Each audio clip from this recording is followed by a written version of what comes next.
The rain was falling audibly onto the conical bamboo hats worn by Aoyang and Chan Ping'an, and the latter said, "This is just an ordinary jade hairpin, there's nothing remarkable about it." Despite Chan Ping'an's serious and earnest expression, it was as if Aoyang had just heard the most hilarious joke imaginable, and it took him a great deal of self-restraint to suppress his laughter as he said, "It doesn't matter what you say about it." Sweat was beginning to bead up on Chan Ping'an's forehead, only to be quickly washed away by the rain, and he looked back at Aoyang as he asked, "What do you want? You must be thinking that you're about to die, right?" Aoyang asked with a smile. In that instant, Chan Ping'an was suddenly struck by a sense of despair. Master Ruan had come and left, yet Aoyang was still standing right in front of him. There was a faint smile on Aoyang's face, and his green bamboo saber was slung horizontally over his shoulder as he took in Chan Ping'an's threadbare clothes, sturdy straw sandals, and that jade hairpin in his hair. If he recalled correctly, there were 8 pretty little characters engraved onto the hairpin. Chan Ping'an's lips had turned completely pale as he asked in a trembling voice, "Can you let them go?" Aoyang offered no response.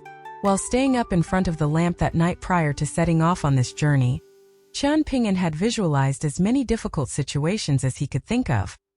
He was fully anticipating encountering all types of hardships and obstacles on this journey to Mountain Cliff Academy, as he already had many enemies, including Dawn Cloud Mountain, Old Dragon City, and Sun Scorch Mountain, all of which were immortal sects that had sworn vendettas against him. Hence, he was very concerned that these enemies that he had made would pose a hindrance to Li Baoping's journey to Mountain Cliff Academy. That day, when he had told Li Baoping about the hardships that he had endured during the trip that he had made into the mountains as a small boy, his objective wasn't to boast about how much adversity he was able to overcome. Instead, he wanted to tell Li Baoping that this journey to Mountain Cliff Academy was going to be even lengthier than that trip he had made into the mountains, particularly now that the academy had moved to Great Sui Nation. If for some reason he were to disappear someday and could no longer accompany Li Baoping on her journey, then he wanted her to have confidence in herself. Back then, the mountain had appeared impossibly far away, but he focused only on taking a few steps at a time, and before he knew it, he was there. He hoped that Li Baoping would be able to do the same thing. However, right as he was about to say all of this to her, he suddenly realized that it would have been a very disheartening thing for Li Baoping to hear, almost as if he were condemning them to a fate of misfortune before they had even truly set off. Hence, he refrained from articulating what he was about to say, instead expressing the wish that Li Baoping could become the first ever female teacher. That was a far more encouraging sentiment, and it truly was something that he hoped Li Baoping would be able to achieve. Aoyang smiled as he said, "Even if that hairpin really is just an ordinary hairpin, it still doesn't belong to you. You can't expect me to believe that a hairpin that Qi Jingchun kept in his possession for so many years wouldn't be harboring any secrets. For example, it could contain a small world that no one else knows about, or a place with the potential to become a blessed land. There's also the possibility that this is a token through which his lineage is passed down, just like the representative talismans of the 3 main branches of Taoism, the peach talisman, the feather cloak, and the Taoist hat. If that truly is the case and this hairpin really is the token of Qi Jingchun's lineage, then do you think it's fitting for it to be worn by you?" Chan Ping'an didn't answer the question. Instead, he asked once again, "Aoyang, can you let Li Baoping and the others go? Even if I do agree to let them go, how can you be sure that I won't go back on my promise?" Aoyang asked with a smile. The tip of Chan Ping'an's foot began to move ever so slightly. Aoyang crossed his arms as he chuckled. "Don't be rash, boy. We're still in the negotiation phase, aren't we? Let's not resort to violence unless the negotiations fall through." Chan Ping'an remained silent as he looked on with an ashen complexion. Aoyang's gaze roamed over Chan Ping'an from head to toe, and he remarked, "There's definitely a resemblance there." His smile then faded as he extended a hand forward and said, "Hand over the hairpin and I'll spare their lives." Chan Ping'an's fingers began to tremble. Aoyang continued, "That hairpin was left behind by Qi Jingchun's teacher, so it's a token representing both of their lineages." Chan Ping'an raised his hand up toward the top of his head. Aoyang smiled as he said, "Snap the hairpin yourself and I'll spare your life, you have my word." Chan Ping'an's hand drew to an abrupt halt, and he took a deep breath, then pulled back a foot as if he were preparing to charge forward in an all-out lunge. You're thinking to yourself that once you die, I won't have any incentive to kill Li Baoping and the others, so you're going to try and protect the hairpin from me. Even if it'll cost you your life, right? Aoyang asked. Chen Ping'an offered no response. Instead, he took 2 powerful steps forward and reached Aoyang in the blink of an eye before swinging a fist through the air. However, in the next instant, Aoyang suddenly vanished out of sight. Chen Ping'an's entire body instantly stiffened as he swung around, and sure enough, Aoyang was standing behind him, holding the hairpin that he had plucked out of his hair. Aoyang heaved a faint sigh, and it seemed that he wasn't actually interested in the hairpin at all. He extended a hand forward to offer the hairpin back to Chen Ping'an as he said, "Here, take it." Chen Ping'an carefully strode over to Aoyang, then took the jade hairpin back from him. All of a sudden, Chen Ping'an felt a weight on the top of his head. As it turned out, Aoyang had gently rested his palm onto Chen Ping'an's head. The 2 of them were standing next to one another, but they were facing in opposite directions, and Aoyang heaved a faint sigh as he said, "Don't be so foolish from now on, Chen Ping'an. There's no object in this world that could possibly be more important than a human life. You have to live on even if there's no way for you to live a good life. Nothing in this world is more important than that." Aoyang gave Chen Ping'an a gentle pat on the head, then looked up at the dark and gloomy sky as he smiled and said, "You have to realize that no matter how precious or meaningful this hairpin is, the fact that Qi Jingchen was willing to give it to you is a sign that he has faith in you. Hence, when faced with a decision between life or death, you have to always choose to live, even if it means living in disgrace. Sure, it makes a good story to die a heroic and meaningful death, but no matter how valiant your death is, it still doesn't change the fact that you died." Aoyang removed his hand from Chen Ping'an's head as he continued. Qi Jingchen was very disappointed in this world, but that was his perspective. You are your own person, so don't try to follow in his footsteps. You still haven't truly had a chance to form your judgment on whether this world is good or not. It's common to see a scholar as weary and jaded as if they've lived 10 lifetimes, even though they've still yet to live out a single lifetime. Leave that type of stuff to the scholars. I'm not a scholar, and at the moment you're not one either, so... Aoyang's voice trailed off there, and he didn't finish his sentence. Instead, he concluded in a gentle voice, "Trust me, Chen Ping'an. I can tell that you're going to be able to go very far in the future, perhaps even further than Qi Jingchen." "Why?" Chen Ping'an asked. "Because I'm Aoyang." Aoyang replied with a smile as he gently stroked the hilt of his bamboo saber.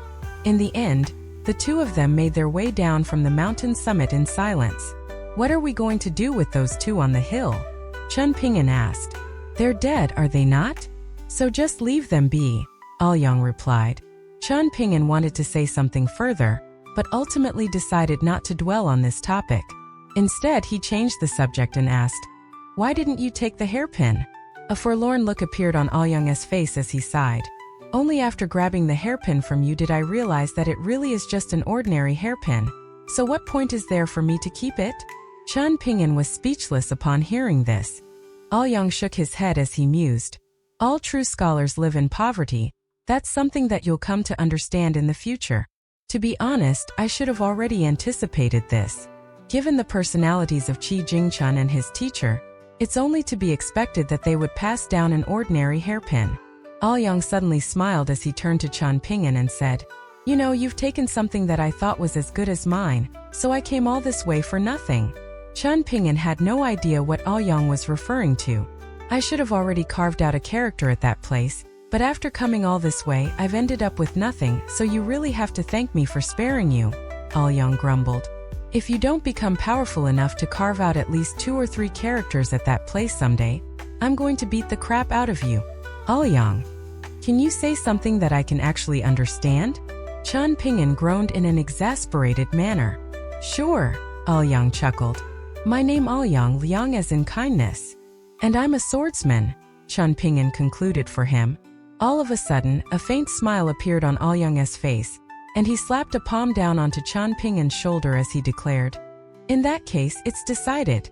Chen Ping'an was even more perplexed to hear this. "What are you talking about?" Aoyang continued, "All journeys must come to an end someday. I'll escort you and the others to the border of the Great Li Empire, but that's as far as I'll go. From that point onward, I'm sure you won't encounter any further obstacles on your way to Mountain Cliff Academy. After getting to the border, you'll be on your own. It'll be up to you to take them the rest of the way to Mountain Cliff Academy and return safely to Dragon Spring County. Thank you, Chen Ping'an suddenly said. Only from this moment did Chen Ping'an begin to completely trust Aoyang. Aoyang shook his head in response. There's no need to thank me. I'm just repaying a debt that I owe, so it has nothing to do with you. Many years ago, there was a young scholar with the Qi surname. One day, the scholar grew bored of reading books, and he declared that he wanted to explore the world with Aoyang, but Aoyang turned him down.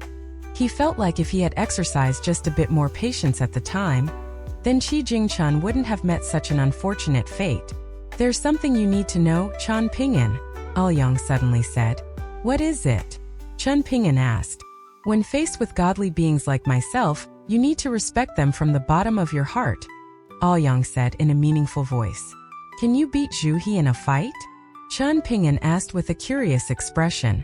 Aoyang was beginning to develop a headache, and he felt like Chen Ping'an was even more annoying than Qi Jingchun from back then. A heavy storm was one that was bound to not last very long, and not long after Chen Ping'an and Aoyang made it back to the tree, the storm had already been reduced to nothing more than light rain. Droplets of rain were constantly dripping down from the leaves of the tree, and Li Baoping's little face was etched with concern as Chen Ping'an made his return. He gave a bright smile, then patted her on the head and told her that he was fine, upon which her features instantly lit up, like an unexpected rainbow after a storm, presenting a breathtaking sight of purity and exuberance. In that instant, a hint of guilt suddenly welled up in Chen Ping'an's heart, but he didn't know how to express it. He felt like there were many things that he wanted to say, but they were all getting stuck in his throat, so he could only turn to practicing his standing meditation in silence. A meaningful smile appeared on Aoyang's face upon seeing this, but his good mood was quickly ruined by Li Huai, who declared, Aoyang, I heard from Chen Ping'an that you went up to the mountains to take a shit so that you don't have to wipe your arse. Aoyang turned to him with a fake smile and asked, Did Chen Ping'an really say that? Li Huai took a glance at Chen Ping'an, who was standing nearby, and he was most likely afraid that Chen Ping'an would expose him, so he came clean himself, replying, Chen Ping'an didn't say that, but that was definitely what he was thinking. I obviously didn't think that you were that type of person, and I was even vowing to big sister Zhu Lu that you definitely wouldn't do something like that. Is that right? Aoyang chuckled as he grabbed onto Li Huai's ear. Li Huai winced in pain as he protested. It's all Chen Ping'an's fault. How could he say such vile things about you? How about I teach him a lesson for you? Aoyang twisted Li Huai's ear vigorously as he asked, Do I look like an idiot to you? Li Huai began to howl in pain, but no one paid any heed to him, so he was forced to fend for himself and he hurriedly yelled, Aoyang, I have a big sister. Her name is Li Lu. I'll admit it's a pretty bad name, but don't let that fool you. She's really pretty. You have my word on that. The two perverts, Lin Shui and Dong Shuijing, both have a crush on my sister. Dong Shuijing would always come to our house for free meals, and whenever he sees my sister, he would blush like an idiot. It's disgusting. Aoyang, I think you're much better than Dong Shuijing. You're handsome, you have a good temperament, and you can afford to raise a donkey and buy wine. How about I introduce you to my sister? Aoyang hurriedly let go of Li Huai's ear, then gently placed his hands on Li Huai's shoulders and smiled as he said, Let's take a seat. Tell me more about this sister of yours. Meanwhile, Chen Ping'an made his way over to Zhuhou and Zhu Lu, then asked, Uncle Zhuhou, can I speak to you? Zhuhou smiled and replied, I've been waiting for quite some time for you to approach me. The rain's already very light at this point, so let's take a stroll together. The two of them emerged side by side from under the canopy of the massive tree, and before Chen Ping'an even had a chance to ask anything, Zhuhou initiated the conversation. Chen Ping'an, many strange things have happened in the town recently, and given that you were able to escape from that mountain-moving ape of Sunscorched Mountain alive and recruit that girl from the outside as an ally, I'm sure there are many things that you already know, so I won't hide anything from you. After all, the safety of the young mistress is paramount. Zhu Lu and I were both born in the Li clan, and we've served the Li clan for generations in exchange for food and shelter. It sounds like a very miserable existence, but we're not as pitiful as you think. None of the members of the Li clan, including the patriarch, the clan leader, and the young mistress Baoping, regard us as servants. In particular, young Mistress Baoping is so close with my daughter that they may as well be sisters related by blood. As he was speaking, Zhuhou turned to look at his daughter, who was still standing under the canopy of the huge tree. At this point, her body was still developing, and she was going to reach full developmental maturity in about another year or so. He was convinced that his daughter wasn't going to be inferior to any of the young mistresses in the capital city of the Great Li Empire, and he had always been very proud of her. He firmly believed that she was going to be able to shine and flourish in the Great Li Empire. The Grand Li Empire had always respected women, placing no restrictions on women entering the military. In fact, the former emperor of the Great Li Empire had even ordered the Ministry of Rites to develop an entire system of military accolades designated solely for female martial artists and cultivators, becoming the first empire to ever adopt such a system. This decision had been met with stern resistance and criticism from countless scholars, led by Lakeview Academy, and as a result, a chaotic battle had ensued, with all of the animosity directed at the Great Li Empire. If it weren't for the fact that Qi Jingchun had stepped forward to support the decision and oppose all of the dissenters, the young emperor at the time would have most likely been forced to withdraw his imperial edict under the enormous pressure being exerted upon him from all sides. Zhuhou smiled as he continued. When it was first discovered that I had an aptitude for martial arts, the Li clan immediately invested heavily into my martial arts development without any hesitation, and that's how I was able to get to where I am today. The same applied to my daughter as well. If she had lived up to everyone's expectations and hadn't stumbled at the second tier, she would have been sure to reach greater heights than me. After the patriarch discovered that Zhu Lu had a talent for martial arts, he personally told me that there was hope for Zhu Lu to be able to reach the legendary 7th tier. In contrast, I was only just barely able to scrape my way to the 5th tier. A hint of dejection welled up in Zhu's heart as he spoke.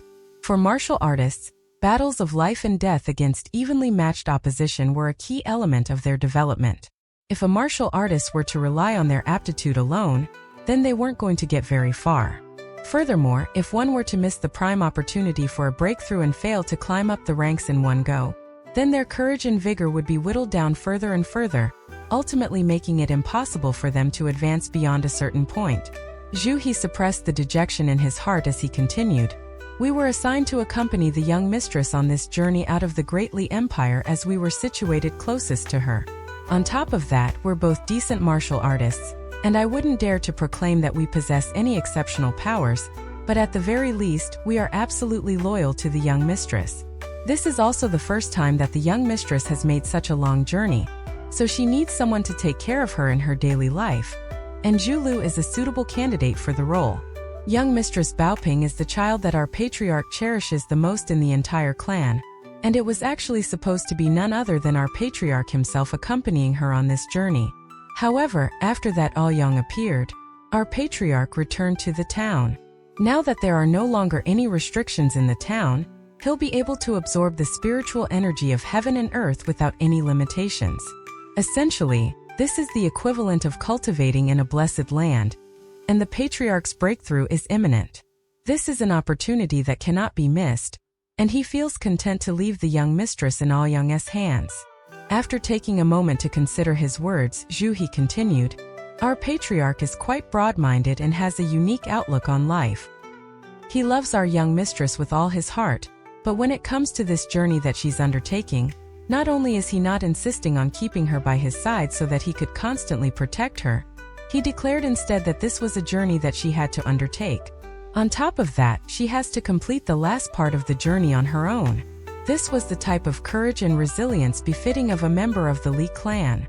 Zhu paused here momentarily, then chuckled. What I haven't mentioned is that after he said this, our patriarch immediately began to moan and groan, lamenting that young Mistress Baoping wasn't even 10 years of age yet, so surely she could leave the development of traits like courage and resilience for later in her life. In the end, when our patriarch made the decision not to follow the young mistress in secret any longer, he was turning back with a reluctant expression every few steps like an indecisive child. It was the first time I had ever seen our patriarch like that, and even Zhu Lu was struck by how much our patriarch cared for young Mistress Baoping. Young mistress is very good to Zhu Lu as well. Ever since she was a wee little child, she always liked to chat with Zhu Lu and watch her practice martial arts. It's not an exaggeration to say that young Mistress Baoping played a major role in how Zhu Lu turned out. Chen Ping'an heaved a sigh of relief as he replied, I feel much better with you and Zhu Lu accompanying Baoping on this trip, Uncle Zhu He. Over in the town, Chen Ping'an trusted no one aside from Mr. Qi. Just as Chen Ping'an had said to Li Baoping, even when it came to Master Ruan, he only believed in the promises that Master Ruan had made and the rules that Mr. Qi had once followed, but he didn't trust Master Ruan himself. This was a type of intuition that couldn't be put into words. Perhaps it was something that he had been born with, but it was more so something that he had developed throughout his life, and the same intuitive feeling applied to Aoyang and Zhu He in the past. Chen Ping'an wasn't someone who never had a care in the world and hadn't endured any adversity, so he wasn't so foolish as to trust everyone that he met. The hardships of life, the dark side of human nature, and the suffering from poverty had all left their mark on him, a vulnerable young boy with no one to rely on. Zhu He patted Chen Ping'an on the shoulder, and he couldn't help but be surprised by how sturdy Chen Ping'an's bones were, despite his thin and wiry frame. However, he then quickly realized that this was only to be expected. Otherwise, how else would he have been able to directly face that mountain-moving ape in battle? Zhu He saw no shame in admitting that he didn't possess the courage nor the ability to replicate such an astonishing feat, but as soon as this thought occurred to him, he was left feeling rather disappointed in himself. He hadn't even turned 40 yet, and he had already lost his courage and aspirations, to the point that he was conceding his inferiority to a young boy who had only just stumbled onto the path of martial arts. At the same time, Zhu He was feeling a little curious, and he smiled as he said, I've never left the town, so I don't know any of the rules of the outside world. However, during my casual conversations with our patriarch, he told me that when encountering certain people in the outside world, there are many things that have to be kept in mind. For example, it's considered to be taboo to ask a monk for their name and a Taoist for their age. Furthermore, you can ask a martial artist who their master is, but you can't ask them what types of martial arts they specialize in. What I'm really curious about is how you managed to escape from that mountain-moving ape. I only heard about the battle from our patriarch after the event. Chen Ping'an was a little embarrassed to hear this, and he explained, It was hardly a battle, I was just running for my life the entire time, from Clay Vase Alley all the way into the mountains. If it wasn't for Ning Yao, I would already be dead. After a brief hesitation, Zhu He said, Make sure to cherish these bonds with Ning Yao and Master Ruan. In particular, make sure to maintain your connection with Master Ruan, and don't allow it to be severed. Chen Ping'an was rather perplexed to hear this. Zhu He continued, We've been confined to Jewel's small world our entire lives, and we haven't seen any of the outside world, so there's a limit to how large the disparity between person and person could be. For example, you and I are both practicing martial arts, and at the very most our potential will cap out at the 5th tier. As for status, I'm but a servant of the Li clan, so I certainly have no right to look down on a free man like yourself. However, things are different in the outside world. The further you go and the longer you stay in the outside world, the more you'll come to understand this. I haven't thought that far ahead, Chen Ping'an admitted in a truthful manner. Well, it's time to start thinking about things like this.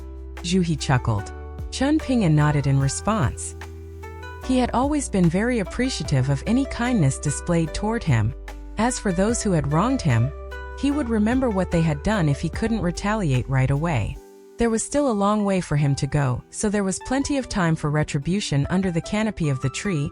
Li Huai had just sold out his sister, and at this moment, he was standing before Aoyang in a confident manner as he declared, Aoyang, I'll get Chen Ping'an to make you a wine gourd at some point, and you can give that little gourd of yours to me. If we're going to become a family, then I'm definitely going to treat you well. That gourd is clearly really old, and it's not fitting for my brother-in-law to own something so old and shoddy. You don't know shit. Aoyang scoffed with a mysterious expression. This gourd is called a sword-nurturing gourd, and it's a rare treasure. It may not look like much, but it's extremely precious. How many sisters do you have? There's no way I'd be willing to hand over this gourd for just a single sister of yours. It was very rare for Aoyang to stand up to him like this, so Li Huai was feeling a little uncertain about how to proceed. He took a longing glance at the little gourd, then reluctantly shifted his gaze away from it, looking up at Aoyang as he offered, How about I get my parents to give birth to a few more daughters? We can discuss this further then, right? Aoyang slapped a hand to his forehead in exasperation. At the same time, he suddenly recalled his conversation with Chen Ping'an as they were making their way down the hill together. Chen Ping'an was severely underestimating himself by comparing himself to Zhuhou, and Aoyang heaved a forlorn sigh at this depressing thought, then picked up a branch before scribbling something down onto the ground. Li Huai took a closer look to find that Aoyang was inscribing a wobbly character on the ground, and his handwriting couldn't even compare with a child like him, let alone someone like Lin Shui, whose handwriting had received much praise from Mr. Qi. The longer Li Huai looked at Aoyang's handwriting, the more embarrassed he felt on Aoyang's behalf. He took one final glance at the silver gourd strapped to Aoyang's waist with a conflicted look in his eyes, then declared, "Aoyang, in light of your hideous handwriting, I've decided that I no longer want you to be my brother-in-law. My parents are both hoping that my sister will be able to marry a scholar someday." Aoyang raised his head with a bewildered expression as he asked, "Is it really that bad?" Li Huai nodded firmly with a glum expression. If his sister dared to fight over food with him in the future, then he felt like he had a right to denounce her for being ungrateful. After all, he had just given up on a sword-nurturing gourd for her sake. On a small hill that was less than 200 feet tall stood around 24 people in a loose gathering. They were all in different attire, but the looks on their faces and in their eyes were completely identical.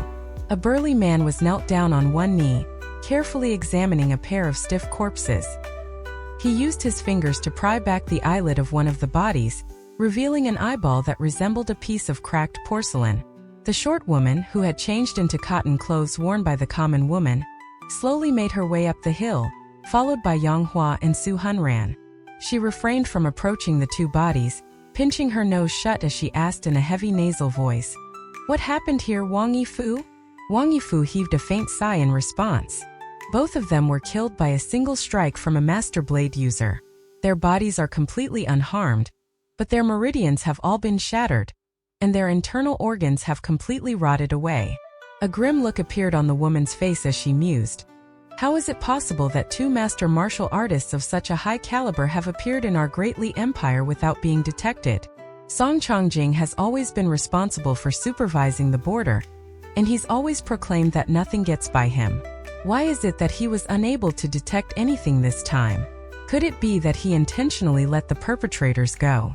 Wang Yifu hesitated momentarily, then said, "Your Majesty, if I'm not mistaken, there is only a single perpetrator." The woman's eyes immediately narrowed upon hearing this, giving her a rather menacing appearance. "What did you say?"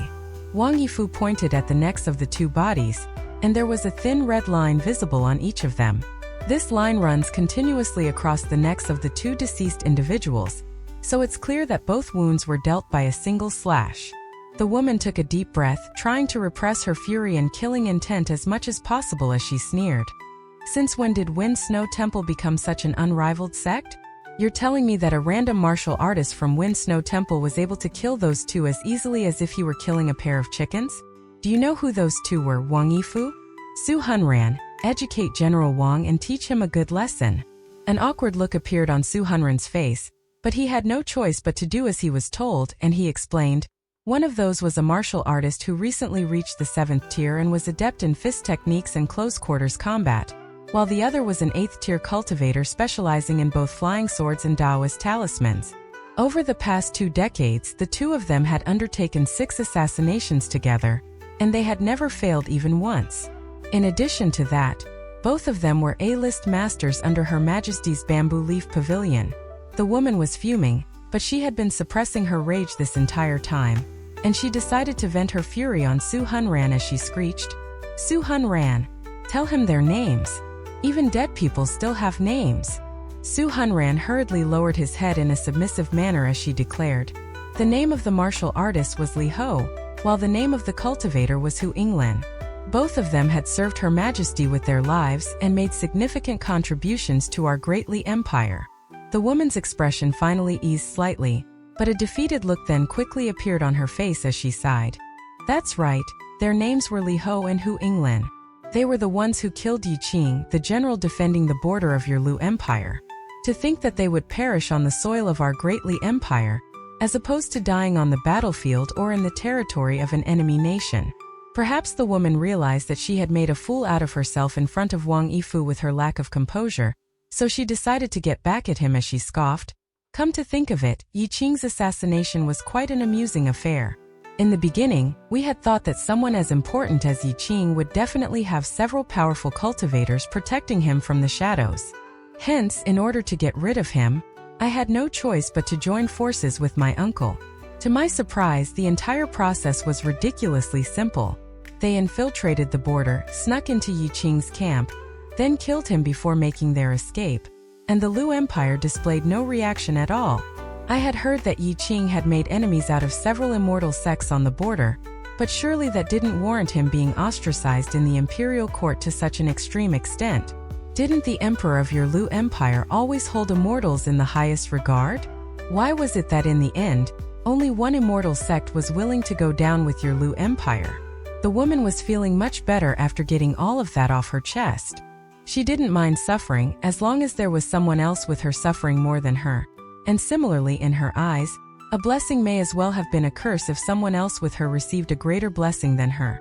This was the reason why she had been willing to entrust one of her children to Cui Chan rather than Qi Jingchun. At the very least, under Cui Chan, she was certain that her child wouldn't grow up into a timid little coward who would constantly run crying to his parents. A hint of dejection flashed through Wang Yifu's eyes upon hearing this. General Yi Qing had been a pillar of the nation and was loyal to a fault.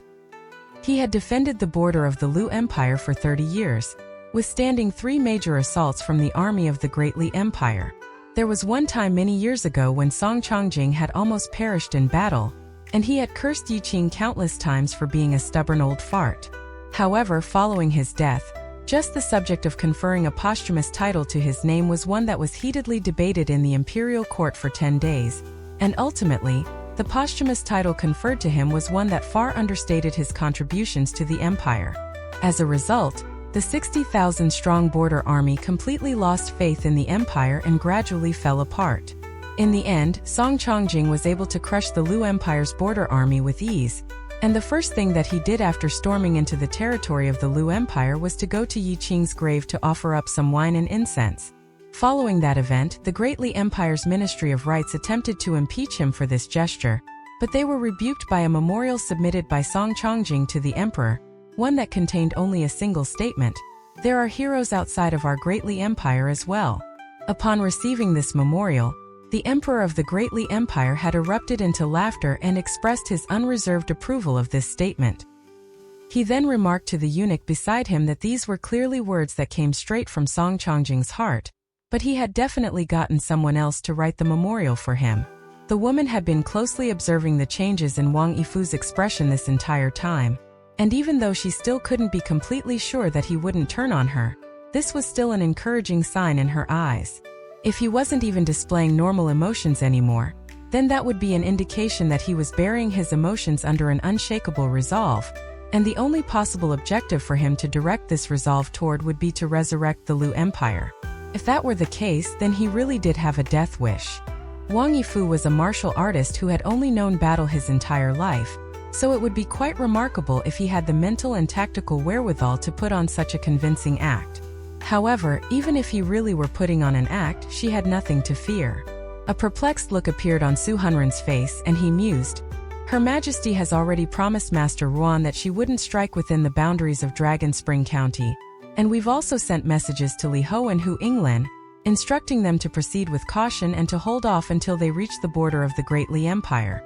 Surely there's no way that Master Ruan would directly rebuke Her Majesty like this, and it seems even more unlikely that the martial artist from Wind Snow Temple would disregard both Master Ruan and Her Majesty's wishes. Have we still not uncovered the identity of the perpetrator?" Wang Yifu asked. Donghua shook her head in response. "Not yet. We can't just go and ask Master Ruan, and we certainly can't go to Wind Snow Temple to demand an answer, so all we can do is rely on our Great Li Empire's intelligence organization to gather leads. Unfortunately, Her Majesty isn't in a good position to be interfering with intelligence-related affairs on the border." Yonghua's voice trailed off here, and she didn't speak any further on this matter as it concerned the hidden power struggles between those at the very top of the hierarchy in the Great Li Empire's imperial court. Is it possible that the servant of the Li clan by the name of Zhu, he has been hiding his true power this entire time? Wang Yifu speculated. There's no need to even consider him. He's nothing more than a fifth-tier martial artist, the woman scoffed. Besides, there's no way the Li clan would dare to meddle in my affairs. In that case, we're in a rather difficult situation, Su Hunran sighed. Difficult?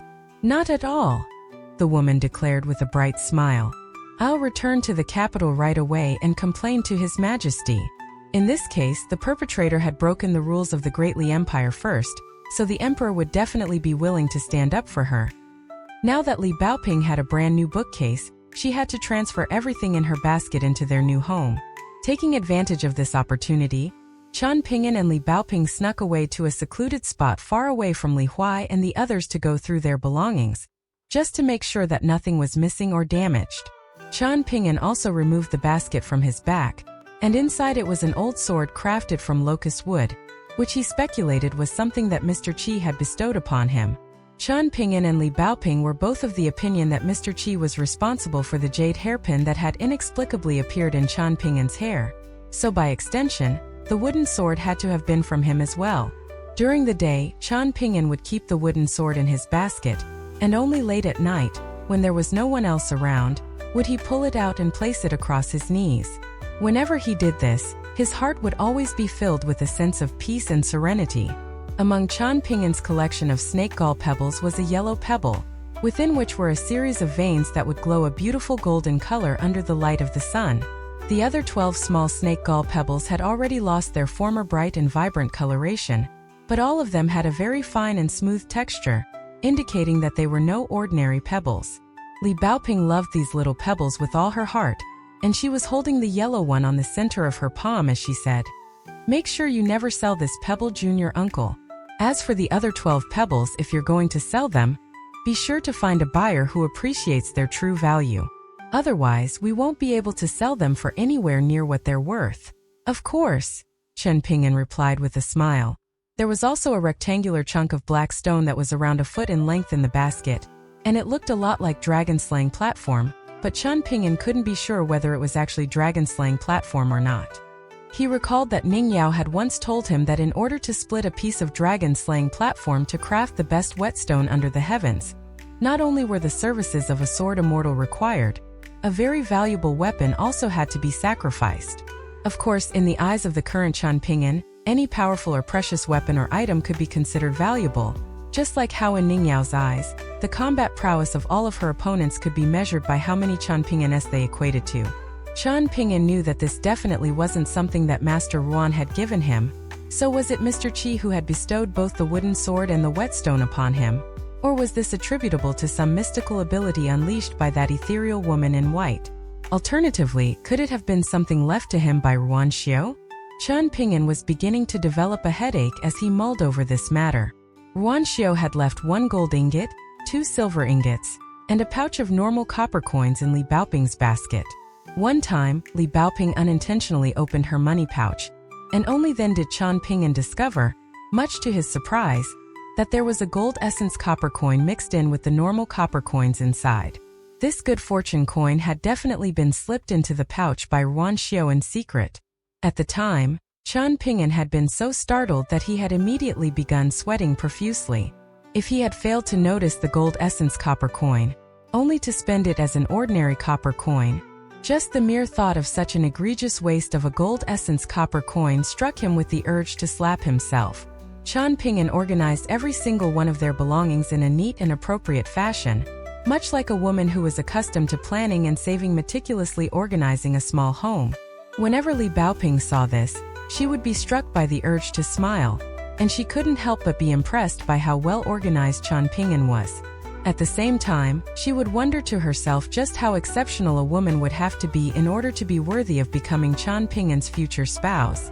She felt like it was a near impossible task to find such a woman, and that left her feeling a little dejected. Right at this moment, Li Huai snuck over to the two of them. Upon being spotted by Li Baoping, he took a glance at the little bookcase beside her, then said to Chen Ping'an, Chan Ping'an, I'll call you junior uncle as well if you make me a bookcase even bigger and better looking than Li Baoping's. What do you say? Chan Ping'an merely took a glance at him and didn't say anything. Li Huai was rather unsettled by this lack of response, and he decided to make a compromise. Alright, then make me a bookcase the same size as Li Baoping's. Surely that's not too much to ask. As Chan Ping'an was looking at Li Huai, he noticed that Li Huai's boots were so old and tattered that his toes were poking through, so he offered, I'll make you a couple of pairs of straw sandals. Li Huai was furious to hear this and he yelled, I don't want your crappy straw sandals, I want a bookcase. A bookcase for holding books written by wise sages. I am also a disciple of Mr. Cheese. Chan Ping'an's brows furrowed slightly upon hearing this. Go away. Li Huai was stunned into silence, and he began to carefully examine Chan Ping'an's expression. The two of them looked back at one another for a while, and Li Huai suddenly became a little afraid. In a rare display of restraint, Li Huai raised no verbal retaliation. Instead, he sheepishly departed, but after taking only a few steps, he turned around again, having regained his conviction, and he declared, Don't forget to make those straw sandals for me. I want 2 pairs so I can alternate between them. Chan Ping'an nodded in response. Following Li Huai's departure, Li Baoping turned to Chan Ping'an with admiration in her eyes as she said, That was awesome, junior uncle. Li Huai doesn't listen to anyone, even I can only beat him into submission. No one can beat him in an argument, and even when Mr. Qi used to preach to him, he never really listened.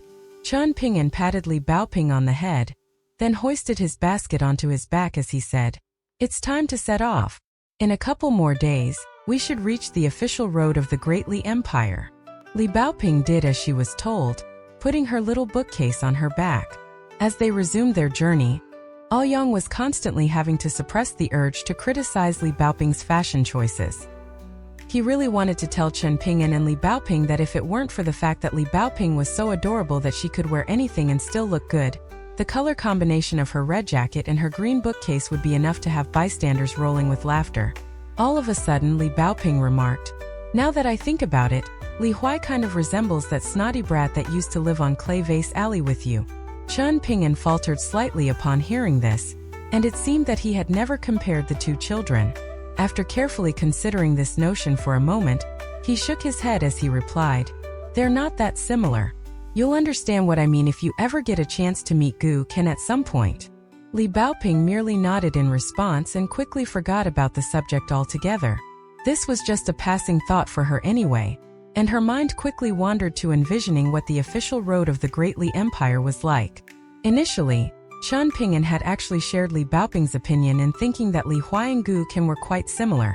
However, the more he interacted with the 2 children, the more he came to realize that they weren't very much alike at all. Li Huai and Gu Ken appeared to have similar personalities, with both of them having extremely sharp tongues that could leave one fuming with anger.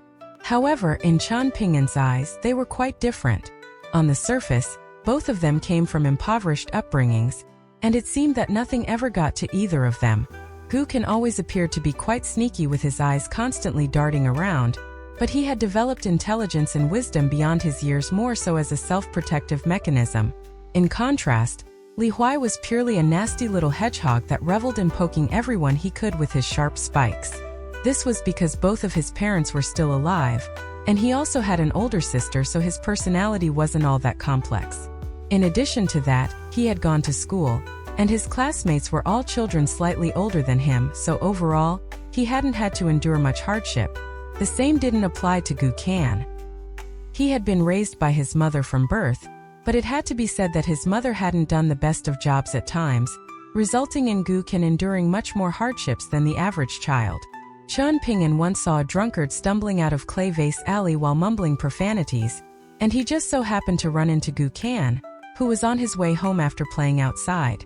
The drunkard made his way over to Gu Ken, then gave him a vicious kick to the stomach for no reason. After Gu Ken fell to the ground, he stomped on the boy's head for good measure.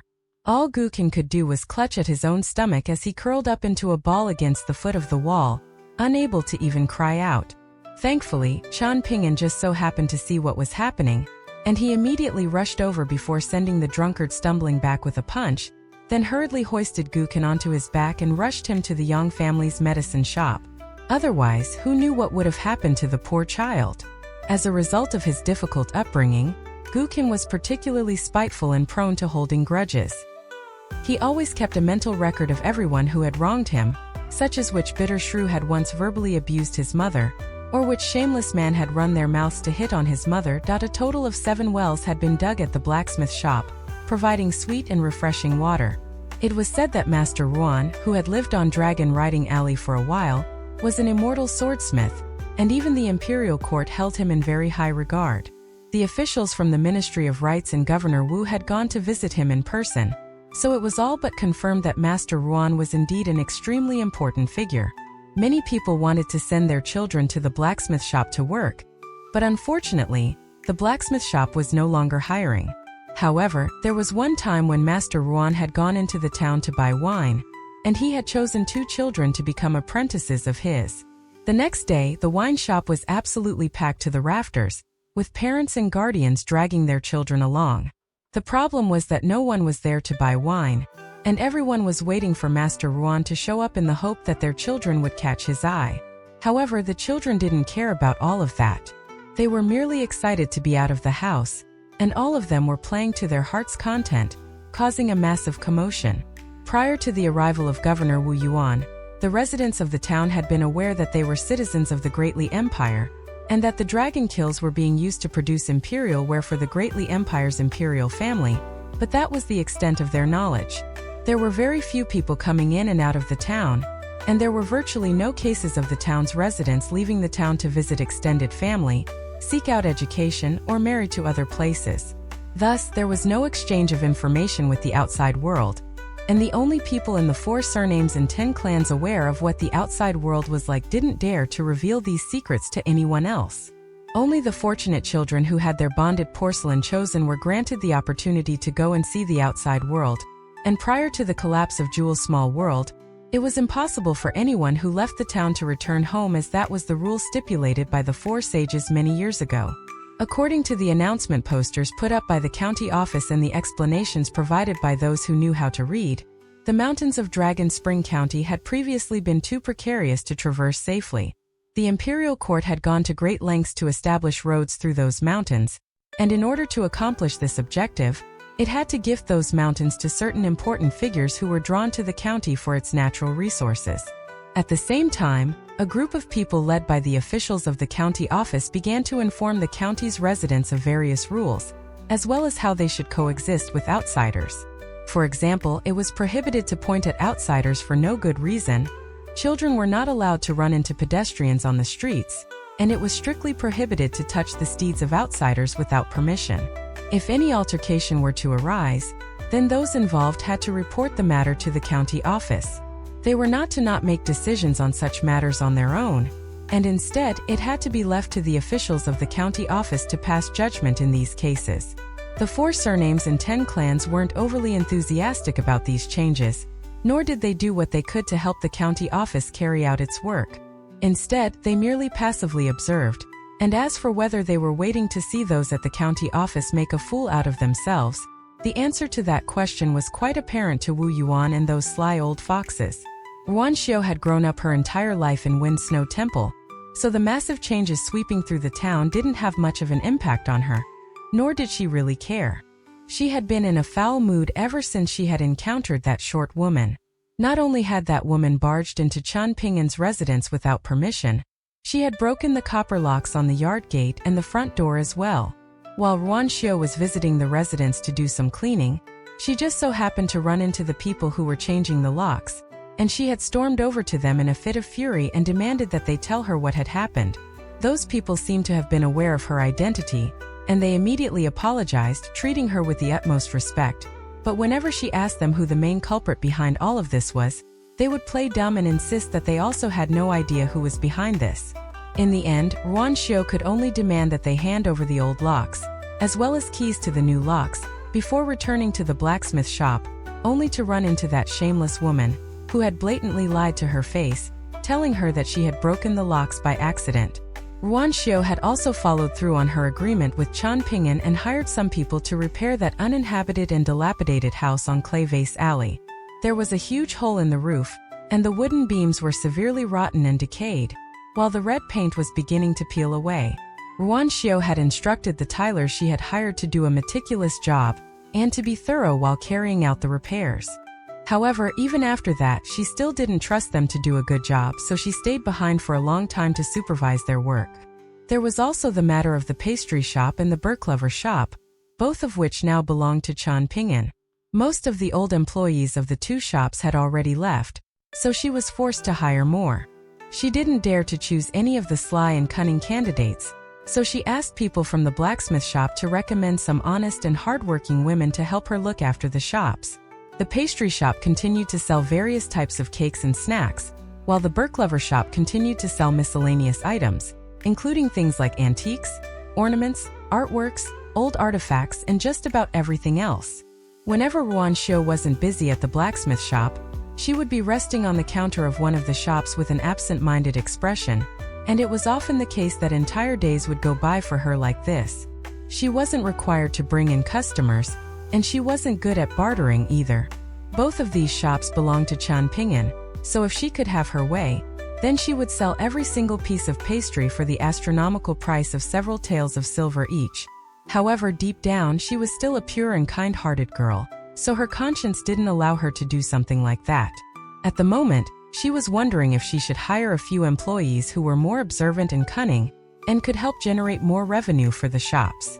However, at the same time, she was worried that upon his return, Chen Ping'an would dislike employees with such personalities, as he wasn't that type of person. There were so many things for her to think about that she had even stopped snacking on the pastries that she so loved, and as a result, her slightly round chin was beginning to become rather pointed, much like the tip of a lotus bud, presenting a captivating sight to behold.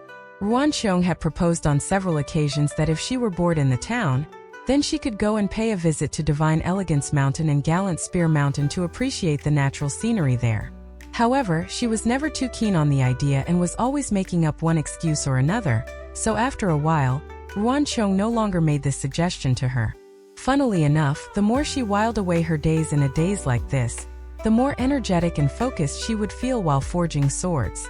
As a result, her cultivation base was advancing rapidly, and that quelled all of Ruan Xiu's concerns. Seeing as this was beneficial to her cultivation, he naturally wasn't going to intervene. For the average person, they could already be long dead, and even their children and grandchildren would have already been old men and women, yet someone of the same age who had progressed far down the path of cultivation would still appear as youthful as ever. During these past couple of days, she had been feeling particularly frustrated because someone had been coming to bother her whenever she went to the shops for some alone time. It was a young man with a long red flute strapped to his waist. He was always well dressed, wearing a golden crown on his head, and there was an air of haughtiness about everything that he did. However, she didn't remember what he looked like. Alternatively, it could be said that she had never bothered to take a proper look at him. Ever since Ruan Xiu could remember, she had encountered far too many people like this. Not only was her father a powerful cultivator of Wind Snow Temple, he was also the best swordsmith on the entire Eastern Treasured Vial continent, so there was never a shortage of people trying to suck up to her. However, after arriving in the town, Ruan Xiu had informed her that he had made an agreement with the Imperial Court of the Greatly Empire, prohibiting them from declaring to the outside world that he was living in the town and using his reputation for their own benefit. If Ruan Xiu were to catch them breaking this agreement, then he would be willing to negotiate with the Imperial Court, but he couldn't guarantee what the outcome of the negotiation was going to be. That display of intimidation that Ruan Xiu had put on by killing those cultivators following the fall of Zhuhou's small world had truly terrified all of the other nearby cultivators, and through that incident, the Greatly Empire's Imperial Court and immortal sects even further away had developed an understanding of Ruan Xiu's personality. No one wanted to risk their life just to try and reason with Ruan Xiu, and anyone who dared to do that would either be justifiably killed in Ruan Xiu's territory, or dragged into Ruan Xiu's territory so that he could justifiably kill them. It was obvious to the small handful of the most powerful figures in the Greatly Empire that Ruan Xiu's true reverse scale was none other than his prodigiously talented daughter, Ruan Xiu. If it weren't for Ruan Xiu, Ruanqiong definitely wouldn't have left Wind Snow Temple and taken over Jewel's small world from Qi Jingchun. At the time, no one regarded overseeing this small world as a desirable post. Inside the small world, one's cultivation base would be constantly suppressed by the heavenly Tao, and the best outcome one could hope for was to maintain their cultivation and prevent their body from decaying. Of course, Qi Jingchun was an exception to this rule, much to the astonishment of everyone. Given how important Ruanxiu was to Ruanqiong, the Greatly Empire had agreed to help him keep Ruanxiu's identity a secret in order to keep her out of harm's way. During a casual visit to the Burklover shop on Dragon Riding Alley, the aforementioned young man had spotted Ruanxiu, and he had instantly been completely enraptured by her beauty. In his mind, she was but a young woman working in this shop, so there was no way that she was someone of a lofty status. Thus, given his good looks, refined mannerisms, and privileged background, it would surely be love at first sight for her.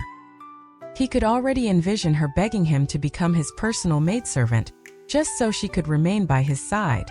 However, he had been assigned the task of purchasing mountains here by his clan, and this town was filled with important and powerful figures that he couldn't afford to mess with. Setting aside the short-tempered Ruanqiong, there were also officials from the Greatly Empire's Ministry of Rites and Ministry of Astronomy, and apparently, even the governor was a prized disciple of the Greatly Empire's imperial preceptor.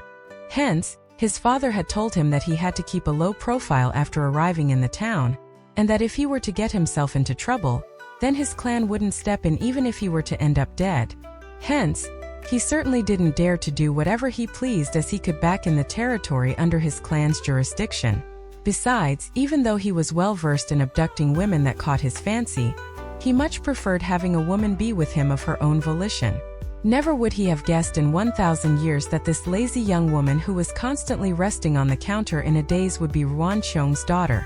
On this day, he visited the Burklover shop once again, picking out something that caught his eye among the shelves full of miscellaneous items, then pretended to barter with one of the female employees working in the shop. He then called out to Ruanxiu, as if he were just extending a casual greeting. As he did so, he gently raised the ornamental rock in his hand, which he had taken a liking to, and the asking price was 30 taels of silver. He asked Ruanxiu if she could sell the ornamental rock to him at a discount, as the price of 30 taels of silver was too expensive for him. In reality, even 30 taels of gold weren't worth much in his eyes. Ruanxiu didn't even bother to raise her head as she gave a negative response. The young man shrugged as he put on a casual and carefree facade, then declared that he was going to purchase the ornamental rock anyway. He then picked out 2 more items before asking Ruanxiu if she could give him a discount, seeing as he was purchasing multiple items. Furthermore, he added that he was going to be living in the town for quite some time, so he was definitely going to be a frequent customer of the shop. The more he spoke, the more annoyed Ruanxiu became, and she continued to rest her head on the counter as she replied in an indifferent voice, "If you want something, then shut up and buy it. You can buy whatever you want as long as you pay the marked price." Instead of being infuriated by her rude response, the young man was quite intrigued. In his eyes, Ruanxiu was like a hot-tempered stallion waiting to be tamed. Not only was he not angry, Ruanxiu's indifference had ignited a desire for conquest in his heart. The purchase of the mountains was already a done deal, and he had only come to the town as a formality to seal the deal for his wealthy clan, so why not seek out some fun while he was here? Thus, he instructed the female employee to wrap up the 3 items that he had purchased, and prior to his departure, he smiled as he said, "I'll be back tomorrow, fair maiden." Ruanxiu finally raised his head to look at him for the first time as she declared, "Don't come back again." The young man turned to look at Ruanxiu with an intrigued expression, and the more he looked at her, the more he developed a liking for her. The women who were always wearing heavy makeup back home couldn't even begin to compare with her beauty. A faint smile appeared on his face as he asked, "Why?" Ruanxiu replied with a calm expression, "This shop is being run by my friend, so I get to decide which customers are allowed to come in and which customers are too much of an eyesore to be granted entry." The young man's smile widened even further as he pointed at himself and asked, "I'm an eyesore? How so?" Ruanxiu rested her head down onto the counter again as she waved a dismissive hand. "Go away, I don't want to talk to someone like you." Outside the shop stood a tall and muscular man who was glaring coldly at Ruan Xiu with displeasure and disdain etched all over his face. The young man smiled as he made a calming hand gesture toward the servant, indicating for him to exercise some restraint so that he didn't intimidate Ruan Xiu. After paying for the 3 items, he strode over the entrance of the shop, then turned around again as he said, "See you tomorrow." Ruan Xiu heaved a faint sigh, then rose to her feet and emerged from behind the counter, facing the young man as she said, "Here's a piece of advice. Listen to what people say in the future." The young man's gaze roamed over Ruan Xiu's stunning figure, and he felt truly blessed to have come across such a delectable target. As for what Ruan Xiu had just said, he had naturally heard her, but he wasn't taking her seriously. All of a sudden, the burly servant's entire body tensed up, and his skin began to crawl as every single fiber of his being screamed to him that there was danger afoot. However, before he had a chance to do anything, he saw Ruan Xiu and his young master hurtling together toward the wall on the other side of Dragon Riding Alley. He watched as Ruan Xiu held onto his young master by the forehead, then slammed him into the wall with such tremendous force that his head and his back were completely embedded into the wall. The young man instantly lost consciousness as blood began to flow out of all of his orifices, and countless cracks had been smashed into the wall behind him. Ruan Xiu rolled her eyes at the unconscious young man, then re-emphasized, "This is why you have to listen to people, understood? It seems like you're still not listening." Ruan Xiu raised a foot before delivering a vicious kick, and the young man's entire body caved in along with the wall behind him, presenting a horrific sight to behold. Ruan Xiu withdrew her leg, then turned and made her way back to the shop. The burly servant didn't even dare to move a single inch, and she said to him, "Get him out of here and make sure to repair that wall." The servant was a 5th-tier martial artist, yet he didn't even dare to talk back to Ruan Xiu. On the surface, he was the young master's personal bodyguard, but the true pillar of the clan was a guest elder from outside the clan. However, just like the representatives of all of the other powers, the guest elder in question had gone into the mountains to suck up to right-hand minister of the Ministry of Rites and the chief Feng Shui master of the Ministry of Astronomy, both to get closer to the Greatly Empire's imperial court, as well as to examine the pair of mountains purchased by the clan as a formality. It wasn't the case that 5th-tier martial artists were small fry that could be picked on by anyone. Instead, Ruan Xiu was simply far too fearsome. His young master was already a 4th-tier cultivator, and he couldn't compare with the truly prodigious prodigies of those immortal clans, but as long as he could reach the 5th tier, he would have earned himself the right to rule over his own territory. After all, in the Greatly Empire, where martial artists were extremely commonplace, cultivators were far more revered, and those 2 mountains had been purchased to serve as the starting point of the young man's future empire. The 5th-tier martial artist was about to declare what clan he came from to intimidate Ruan Xiu, but the situation was too urgent for him to waste time doing so, and he hurriedly rushed over to the wall across the alley. Moments later, he swung around with a furious expression and roared, "You little bitch! You've destroyed our young master's cultivation foundation." At this point, Ruan Xiu had already made her way into the shop, and she didn't even bother to turn around as she replied, "I know. I intentionally kept him alive so he could suffer." The martial artist felt as if he were about to go insane, and he couldn't help but wonder if he were dealing with a deranged woman. Ruan Xiu smiled as she continued, "You insulted me just now, but I'm not going to retaliate against you because I'm going to target your clan instead. Given how clans like yours like to do things, I presume you'll be sending people to avenge him. You can go and tell his seniors or friends about what happened and get them to come to me. Rest assured, I'm not going anywhere. I'll be waiting for you right here. However, let me make this clear. If you don't send anyone to come after me, nor is there anyone from your clan that comes to issue an apology, then I'll be taking matters into my own hands. Don't expect this to just blow over like nothing happened." After a moment of contemplation, Ruan Xiu continued, "If your patriarch or whoever else you call upon can defeat me, then I'll have to turn to my father. He's the only family that I have left, so I have no other choice." All of a sudden, an inexplicable sense of joy welled up in her heart, and she pursed her lips to suppress her smile. It had just occurred to her that in addition to her father, she now also had a close friend, and he was none other than the owner of this shop. The martial artist stared with a stunned expression at the peculiar smile on Ruan Xiu's face, and at this point, he was convinced that she was completely deranged. His top priority right now was to preserve his young master's cultivation base as much as possible, so he didn't dare to delay. He hurriedly placed his young master onto his back, then rushed out of Dragon Riding Alley as quickly as he could. The fact that he was serving as the personal bodyguard of such an important figure in the clan indicated that he had to possess some measure of intelligence, and after opening up some distance between himself and Dragon Riding Alley, he immediately roared, "My young master comes from the Chu clan of Prosperous City. Our clan is an esteemed guest of your greatly empire, and our patriarch is the deputy sect leader of Rattle Mountain." However, his declaration was met with no response whatsoever, and his heart immediately sank. The spies of the Greatly Empire lurking in the shadows had chosen not to do anything. This didn't make any sense.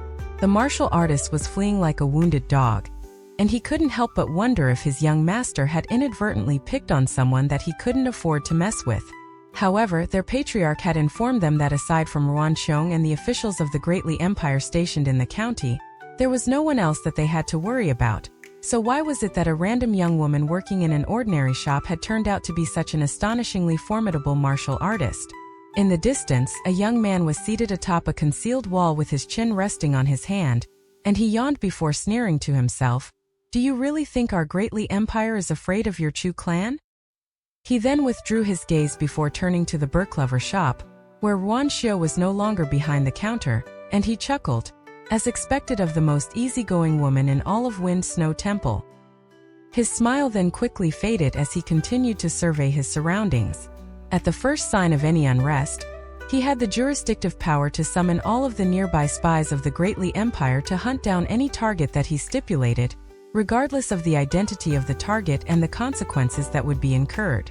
At the same time, he knew that this wasn't going to be the end of this matter. At the very least, Ruan Qiong was definitely going to hear about this, and perhaps even the emperor would be forced to intervene as the Chu clan of Prosperous City could make a big fuss over this incident, thereby pressuring the Greatly Empire to stand up for them.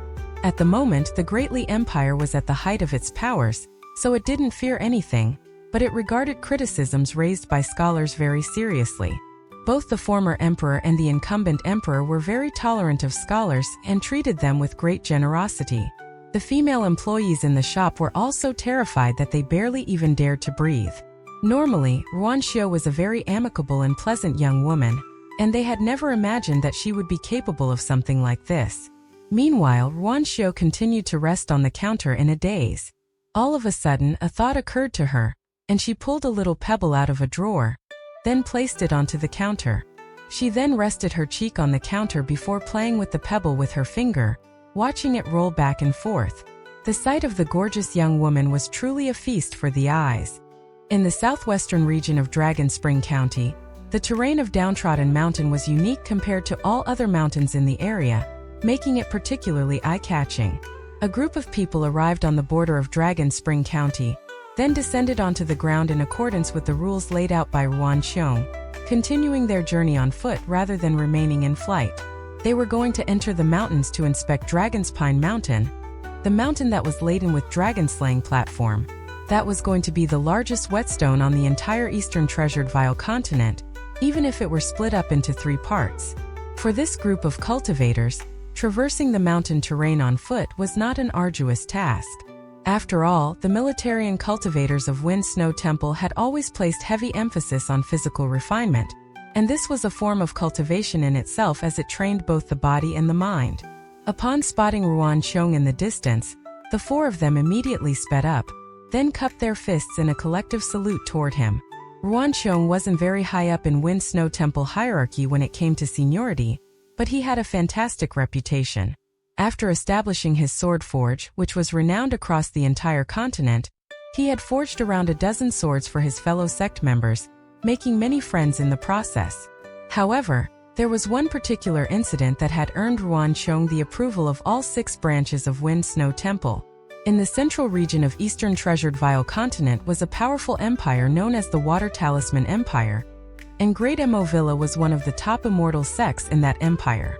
There was a prodigiously talented young patriarch of the villa, who had just made a breakthrough to become a terrestrial sword immortal at the time, and he was in need of a good sword. He had heard about Ruanqiong's exceptional sword-forging expertise, and he had paid a visit to Wind Snow Temple's green water pond in person to request a sword. However, at the time, Ruanqiong had already agreed to forge a sword for a junior sect member, and that was going to take him several years. No matter what the arrogant sword immortal said, Ruanqiong refused to budge, insisting that he had to get in line for a sword like everyone else. He declared that he was willing to forge a sword for Great Mo Villa free of charge, but only after he was done with the sword that he was working on. The young sword immortal felt very insulted by this refusal, and he lashed out in a fit of rage. At the time, Ruanqiong had only been a 9th-tier cultivator, but even after sustaining severe injuries, he refused to fold, forging a resounding reputation for himself through that battle. Ultimately, Great Mo Villa had to pay an immeasurably heavy price for this incident. Not only was that terrestrial sword immortal detained in Wind Snow Temple to be punished for 50 years, in the short span of just 6 years, each of Wind Snow Temple's 6 branches had sent a representative to challenge Great Mo Villa. Great Mo Villa was once the undisputed #1 sect of the Water Talisman Empire, but following the brutal beatdowns delivered by Wind Snow Temple, it had dropped all the way to a bottom-dwelling second-rate sect, and it was still yet to recover to this day. Ruanqiong smiled as he cupped his fist and returned the salute. There were no complex formalities that had to be abided by in Wind Snow Temple, and a simple salute was all that was required in the form of a greeting, even when a low-ranking sect member was meeting the unfathomably powerful patriarchs of the sect. Ruanqiong informed them of some matters related to Dragon's Pine Mountain, as well as a brief rundown of the official assignments made by the Greatly Empire to Dragon Spring County. He then casually asked, "Did Wei Jin of the Divine Platform make this trip up north with you?" An old man in a white robe with a sword on his back smiled and replied, "On the way here, we received a message via flying sword from the sect, informing us that Uncle Wei had indeed set off up north, but he didn't travel with us. Uncle Wei was only willing to make the trip as he had heard that Celestial Maiden, he was going to visit Jewel Small World as the representative of the Taoist sections. Barring any mishaps, he's most likely already met up with Celestial Maiden he on her way back down south." "Have any of you met Wei Jin before?" Ruanqiong asked. The 4 of them all shook their heads in response. "None of us have ever seen him before." "Why do you ask, Master Ruan? Has something happened?" the old man in white asked. Ruanqiong smiled as he waved a dismissive hand in response. "I'm just curious. If I recall correctly, Wei Jin is barely 40 years old, yet he's already stabilized his cultivation base at the 10th tier. The Divine Platform needs someone like him to stand up and carry the lineage of Patriarch Lu." The group of 5 made their way along the quiet mountain path together. Among the 4 visitors from Wind Snow Temple, the old man in white was ranked highest in seniority, and the other 3 had to refer to Wei Jin as granduncle. As the leader of the group, the old man was walking along beside Ruanqiong. Out of Wind Snow Temple's 6 branches, the Divine Platform branch had the fewest members, and the situation was so dire that there was almost only a single heir for each generation. However, at the same time, it was also the branch that had made the biggest contributions to Wind Snow Temple over the past 300 years. The green water pond that Ruanqiong had once been a member of and the Great Salamander Gully that the old man in white owed his allegiance to both harbor genuine goodwill toward the Divine Platform branch. The 6 branches of Wind Snow Temple all had some degree of conflict with one another, but the Divine Platform branch was renowned for upholding traditions, and if it weren't to completely disappear, then that was bound to have a detrimental effect on all of the other branches. The old man stroked his beard and smiled in response.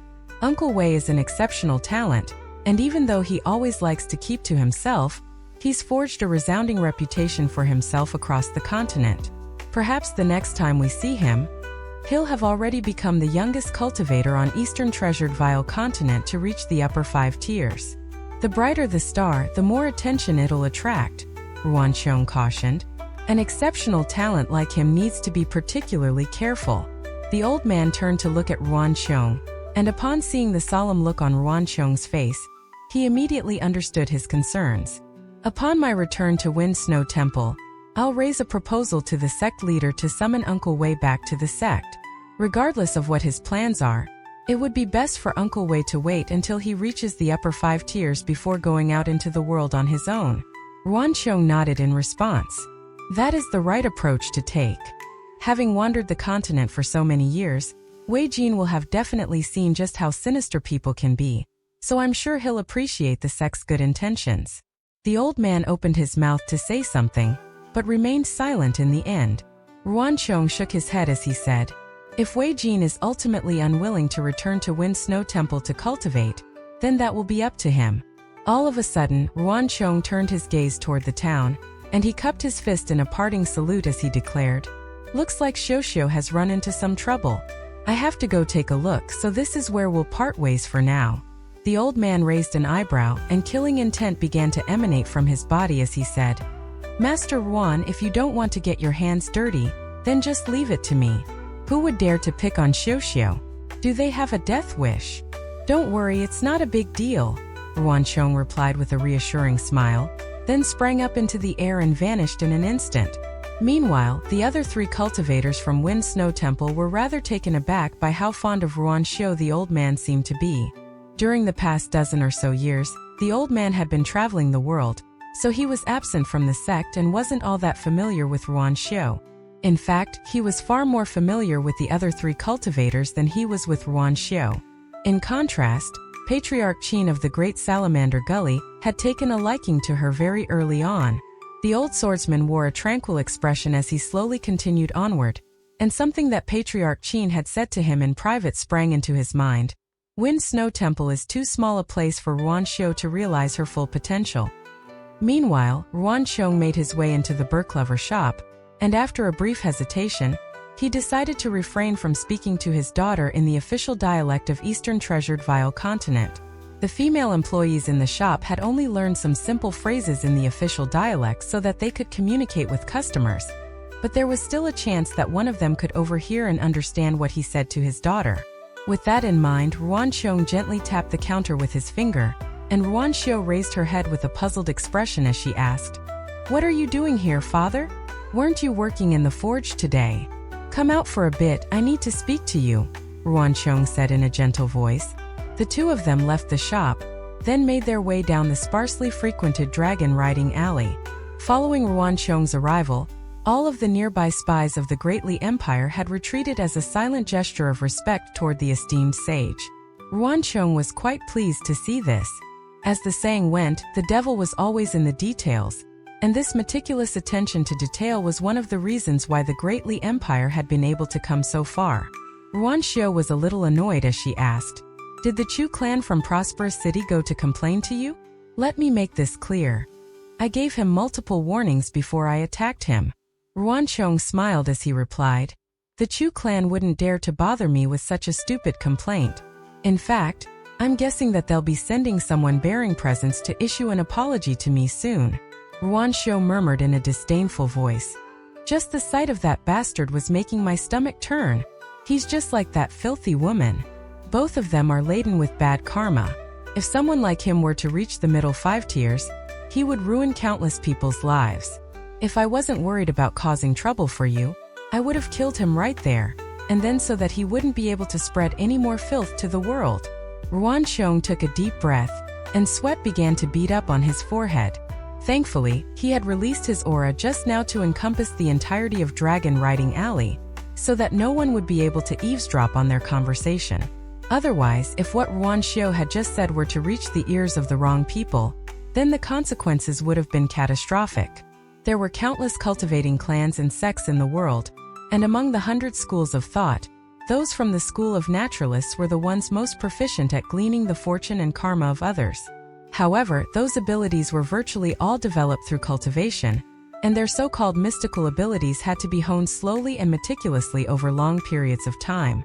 In Buddhism, this was considered to be an extremely taboo practice, while only militarians were completely uncaring and without qualms, daring to kill anyone that they pleased. However, these were all just surface-level facades, but that wasn't the case for Ruanxiu. Ever since she was a small child, she had always been able to see through the hearts of others, able to glean their emotions, desires, and karma. With the advancement of her cultivation base, she had even developed the ability to directly sever karma, and if she were to kill someone, an unthinkable outcome always arose. This definitely wasn't something that could be explained by her innate fire god constitution. All Ruanqiong knew was that his daughter had a different perspective on the world than everyone else. In order to get to the bottom of this, Ruanqiong had read through all of the prized scriptures of Wind Snow Temple, and there was only an ancient, long-lost idea that was able to provide a semblance of an explanation, suggesting that only those who were born from the will of heaven and earth possessed such an innate ability. This was why Ruanqiong had requested to be banished to Zhuhou's small world, hoping to hide Ruanqiong from the world for 60 years to allow her to fully develop in relative safety.